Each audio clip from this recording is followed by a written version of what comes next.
नमस्कार। बोल के लब आजाद है तेरे मैं अभिसार शर्मा और आज बोल में दो मुद्दे हैं।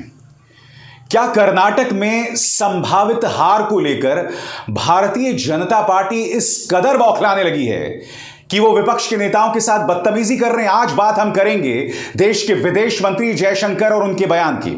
मुद्दा नंबर 2, बिल्किस बानो पर सुप्रीम कोर्ट के सख्त तेवर। सुप्रीम कोर्ट ने कहा है आज बिल्किस के साथ हुआ है, कल किसी और के साथ भी हो सकता है। क्या कहा सुप्रीम कोर्ट ने? एक एक शब्द आपके सामने होगा। न कोई ताकत, न कोई अदावत, और चाहे ये पूरा सिस्टम ही क्यों ना चाहे, तेरे बोल पर अंकुश नहीं डाल सकते। बोल इलाब आजाद है तेरे। सबसे पहले दोस्तों, विदेश मंत्री एस जयशंकर का हास्यास्पद बयान। जैसे कि आप जानते हैं दोस्तों, कर्नाटक में चुनाव हो रहे हैं। कर्नाटक में हो क्या रहा है मैं आपको बतला रहा हूं। जैसे कि आप जानते हैं कि जगदीश शेट्टर, जो कि भारतीय जनता पार्टी के मुख्यमंत्री हुआ करते थे 2012-13 में, उन्होंने भारतीय जनता पार्टी को छोड़कर कांग्रेस का दामन थाम लिया है। उसी तरह से ढेरों नेता, 50 लोगों की लिस्ट मैंने आपको इसी कार्यक्रम में दिखाई थी।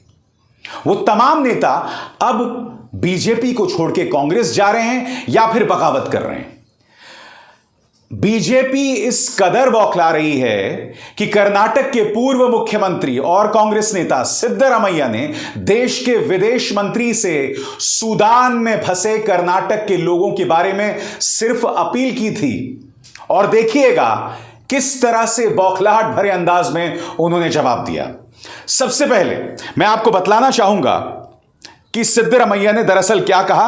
आपके स्क्रीन पर कर्नाटक के पूर्व मुख्यमंत्री सिद्धरामैया ने 18 अप्रैल की सुबह कुछ ट्वीट्स किए, जिसमें वो हक्की पिक्की आदिवासी समुदाय के लोगों को वापस लाने और सुरक्षा सुनिश्चित करने की बात कर रहे थे। उन्होंने ट्वीट क्या किया दोस्तों, आपके स्क्रीन पर, सूडान में कर्नाटक के हक्की पिक्की समुदाय के 31 लोग पिछले कुछ दिनों से बिना भोजन के फंसे हुए हैं और सरकार ने अभी तक उन्हें वापस लाने के लिए कार्रवाई शुरू क्यों नहीं की।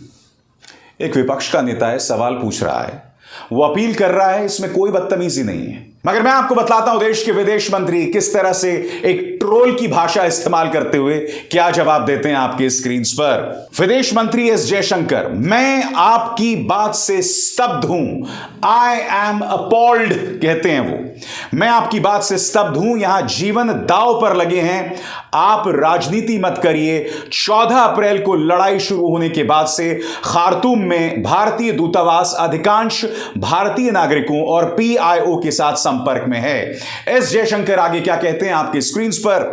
जयशंकर ने आगे कहा कि सुरक्षा कारणों से इन लोगों की जानकारी साझा नहीं की जा सकती। उन्होंने कहा भारतीय दूतावास मंत्रालय से लगातार संपर्क में है। इस स्थिति का राजनीतिकरण करना काफी गैर जिम्मेदाराना है। कोई भी चुनावी लक्ष्य विदेश में भारतीयों को खतरे में डालने को सही नहीं ठहराता। सिद्धरामैया ने इसका पलटवार किया है, मगर आपने गौर किया होगा यहां पर क्या कहते हैं देश के विदेश मंत्री। वो कहते हैं कोई भी चुनावी लक्ष्य विदेश में भारतीयों को खतरे में डालने को सही नहीं ठहराता। याद कीजिएगा दोस्तों, यूक्रेन से जब हमारे छात्रों को लाया जा रहा था, आपको याद है किस तरह से विदेश मंत्रालय हो या मोदी सरकार के मंत्री जो छात्र आ रहे थे उनसे मोदी मोदी के नारे लगवा रहे थे दोस्तों। ये कह रहे थे कि भाई आप जिंदा जो बच के आए हो, प्रधानमंत्री नरेंद्र मोदी की कृपा है। तो मैं जानना चाहता हूं देश के विदेश मंत्री एस जयशंकर से कि विदेश से जुड़े मामलों पर राजनीति करने की शुरुआत तो आप लोगों ने की थी। और मैं आपको बतला दूं, यह पहली बार नहीं है जब लोगों को वहां से लाया जा रहा है। बहुत पहले से इस देश का लंबा चौड़ा इतिहास है, उसकी मैं बाद में चर्चा करूंगा। बहरहाल सिद्धरामैया ने इसका पलटवार किया है। सिद्धरामैया का क्या बयान है आपकी स्क्रीन पर। वो कहते हैं क्योंकि आप विदेश मंत्री हैं इसलिए मैंने आपसे मदद की मांग की थी। अगर आप व्यस्त हैं तो किसी ऐसे व्यक्ति को उपलब्ध करा दें जो हमारे लोगों को वहां से लाने में मदद करे। मैं फिर आपसे पूछना चाहता हूं कि जो बयान या जो अपील कांग्रेस के नेता सिद्धरामैया ने की, उसमें क्या गलत था?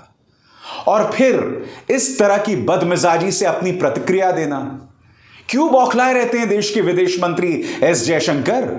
आखिर क्या वजह है कि उनका स्तर कभी कभी बीजेपी के आईटी सेल्स के ट्रोल्स जैसा हो जाता है? और मैं आपको बतलाना चाहता हूं, तेजस्वी सूर्या वो नसीहत दे रहे हैं कांग्रेस के सिद्धरामैया को। वो क्या कह रहे हैं? Sir, we don't need lessons on rescuing stranded Indians from Congress. Modi government has rescued lakhs of stranded Indians during Vande Bharat mission, students during Ukraine war, nurses from Yemen and more. All Kannadigas will return safe. Tejasvi Surya ये कह रहे हैं कि हमें सबक नहीं चाहिए क्योंकि मोदी सरकार लाखों लोगों को विदेशी जमीन से बचाती रही है। तो बेटे तेजस्वी सूर्या, जब शायद आप पैदा भी नहीं हुए थे, तब उस वक्त देश के प्रधानमंत्री वीपी सिंह हुआ करते थे। मैं आपको बतला दूं, खाड़ी युद्ध शुरू हुआ था, लाखों की तादाद में भारतीयों को बचाकर उस वक्त सरकार लाई थी। 1990 के बाद से ऐसे ढेरों मिसालें रही हैं जब खाड़ी क्षेत्र से सरकारें बचाती रही हैं मगर उस पर सियासत नहीं की जाती है। यह तो मोदी सरकार के दौरान शुरू हुआ है जब आप इन मुद्दों पर सियासत करते हैं। कितने शर्म की बात है। तो एक तरह से कहा जा सकता है दोस्तों, एक सामान्य सी बात है, एक सामान्य सी अपील है, मगर उस पर भी सियासत। इसलिए मेरा आपसे सवाल है, क्या कर्नाटक में हार को लेकर एक डर बना हुआ है? दोस्तों, मुद्दा सिर्फ एक एस जयशंकर का नहीं है। मैं आपको बतलाना चाहूंगा कि मोदी सरकार के तमाम मंत्रियों के भाव में इस कदर अहंकार है कि जिसकी कोई हद नहीं। मैं आपको बतलाना चाहता हूं, आपके स्क्रीन पर यह हैं किरण रिजिजू। दिल्ली की नई शिक्षा मंत्री अतिशी जो हैं वो स्कूल्स में पहुंचती हैं, ये वीडियो देखिए, और एमसीडी के इन स्कूलों की पड़ताल की जाती है। ठीक है, अब एमसीडी में इस वक्त बहुमत किसका है? आम आदमी पार्टी का, मगर पिछले कई सालों से किसका कब्जा था? भारतीय जनता पार्टी का। सबसे पहले दोस्तों मैं बतलाना चाहता हूं किरण रिजिजू क्या बोल रहे हैं। केजरीवाल ने कहा था कि सिसोदिया देश के सर्वश्रेष्ठ शिक्षा मंत्री हैं और दिल्ली के स्कूल वर्ल्ड क्लास हैं। इस वक्त नई शिक्षा मंत्री केजरीवाल और सिसोदिया का पर्दाफाश कर रही हैं। हकीकत यह दोस्तों, ये दिल्ली सरकार के स्कूल नहीं थे, ये एमसीडी के स्कूल थे। वो एमसीडी जो पिछले एक लंबे अरसे से भारतीय जनता पार्टी के कब्जे में है।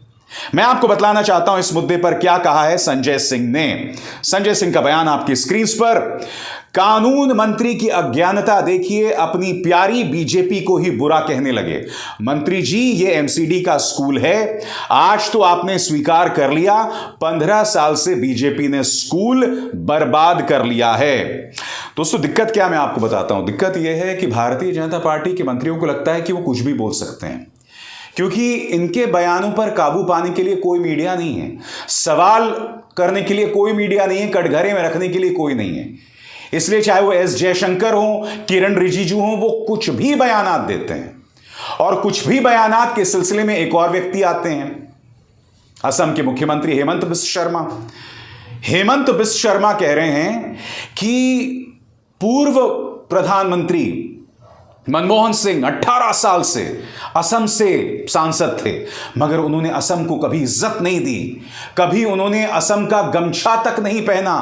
और प्रधानमंत्री जी असम का गमछा पहन के हर जगह असम को इज्जत देते हैं। सबसे पहली बात, गलत बात। ये दो तस्वीरें देखिए, इसमें आप देख सकते हैं पूर्व प्रधानमंत्री मनमोहन सिंह जो हैं वो असम की वेशभूषा पहन रहे हैं, गमछा भी पहन रहे हैं और ये टोपी भी पहन रहे हैं, और ये दोनों जो हैं वो असम से जुड़े प्रतीक हैं। तो सबसे पहली बात, आपको भी किरण रिजिजू की तरह गलत बयानी नहीं करनी चाहिए। मगर सबसे बड़ी बात, मैं हेमंत बिस्व शर्मा से पूछना चाहता हूं कि क्या राजनीति फैंसी ड्रेस कंपटीशन है? यानी कि अगर आप एक राज्य का पहनावा पहन ले तो क्या आप उस राज्य के सबसे बड़े हितैषी हो सकते हैं? प्रॉब्लम क्या है दोस्तों कि भारतीय जनता पार्टी ने राजनीति को इवेंट मैनेजमेंट बना दिया है। यानी कि पूरी राजनीति जो है उसमें सिर्फ फैंसी ड्रेस कंपटीशन चल रहा है। अगर देश के प्रधानमंत्री अलग अलग टोपियां पहनकर हर जगह दिखाई देते हैं तो उसे शानदार राजनीति की मिसाल कही जाती है। वाह, क्या कही जाए आपके सोच के बारे में, क्या कहा जाए वाकई। तो एक तरह से कहा जा सकता है दोस्तों, जो मिसाल मैंने आपके सामने रखी वो छुटभइये नेताओं की नहीं थी। चार लोग या चार मिसालें जो मैंने आपके सामने रखी, एक देश के विदेश मंत्री, कानून मंत्री और एक असम के मुख्यमंत्री और तेजस्वी सूर्या एक सांसद हैं, और सभी बयानों में एक चीज दिखाई देती है, अहंकार, दूसरी चीज अज्ञानता, तीसरी चीज गलत बयानी। और कहीं ना कहीं यह भारतीय जनता पार्टी का ट्रेडमार्क हो गई है और इसके अलावा कुछ नहीं।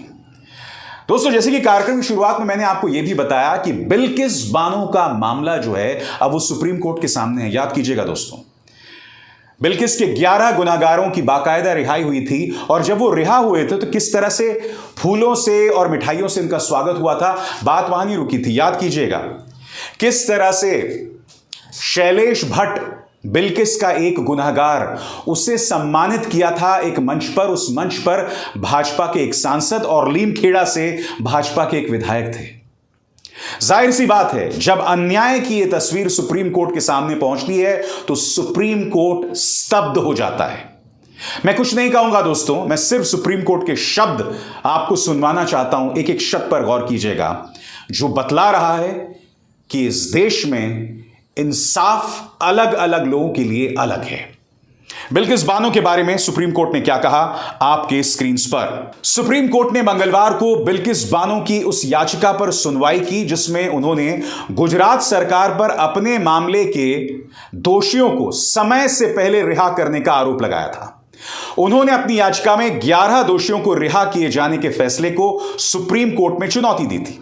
सुप्रीम कोर्ट ने सुनवाई के दौरान गुजरात सरकार को फटकार लगाते हुए कहा कि आखिर आपको इस बात का ध्यान रखना चाहिए कि कभी भी सत्ता का अवैध प्रयोग ना हो। सुप्रीम कोर्ट ने कहा, आज बिल्किस है, कल कोई और होगा।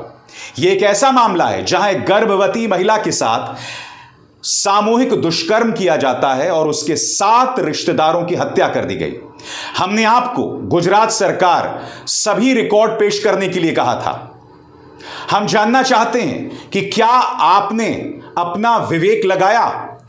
अगर हां तो बताएं, आपने किस सामग्री को रिहाई का आधार बनाया? सुप्रीम कोर्ट ने सुनवाई के दौरान कहा कि हम केवल यह तय करना चाहते हैं कि शक्ति का वास्तविक प्रयोग हो, सत्ता का कोई अवैध प्रयोग ना हो। जिस तरह से अपराध किया गया वो भयानक है। यही नहीं दोस्तों, सुप्रीम कोर्ट ने यह सवाल भी उठाया कि उन 11 लोगों को 1000 दिन का पैरोल मिल चुका है। मैं जानता हूं आप में से कई लोग क्या सोच रहे होंगे। आप लोग ये कह रहे होंगे कि जब हिंदू महिलाओं के साथ अत्याचार होता है तब क्या होता है। बिल्कुल गलत। जब उत्तराखंड में अंकिता भंडारी को मौत के घाट उतार दिया जाता है और आरोप लगता है पुलकित आर्या पर, जो कि भाजपा नेता का बेटा था, तब मैंने उसकी आवाज उठाई थी। जब शाहरुख नाम के व्यक्ति पर यह आरोप लगता है कि उसने अंकिता को मौत के घाट उतार दिया, तब मैंने उसकी आवाज बुलंद की थी। फर्क यह है दोस्तों कि शाहरुख के पक्ष में कोई रैली नहीं निकालता, उसकी पक्षधरी, उसका साथ देने के लिए सोशल मीडिया पर प्रोपेगेंडा नहीं चलाया जाता। मगर पुलकित आर्या, जो कि भाजपा के नेता का बेटा है, उसके मामले में कानून कमजोर दिखाई देता है। बिल्किस बानो के गुनहगारों के पक्ष में बाकायदा भारतीय जनता पार्टी मैदान में उतरती है। इसलिए आज मैं बिल्किस की आवाज उठा रहा हूं। आज अगर बिल्किस की आवाज नहीं उठाई गई तो यह इस देश के लोकतंत्र पर, इस देश की सभ्यता पर, शुचिता पर एक करारा तमाचा होगा। इसलिए बहुत जरूरी हो जाता है कि बिल्किस को इंसाफ मिले। भारतीय जनता पार्टी इस निचले स्तर की राजनीति से ऊपर उठे। सिर्फ इसलिए कि बिल्किस मुसलमान है, उसके साथ यह नाइंसाफी नहीं हो सकती। मैं उम्मीद करता हूं कि ईश्वर सद्बुद्धि देगा हमारे राजनेताओं को कि वो इतनी घटिया राजनीति ना करें और बिल्किस को इंसाफ मिलेगा। अभिसार शर्मा को दीजिए इजाजत। नमस्कार।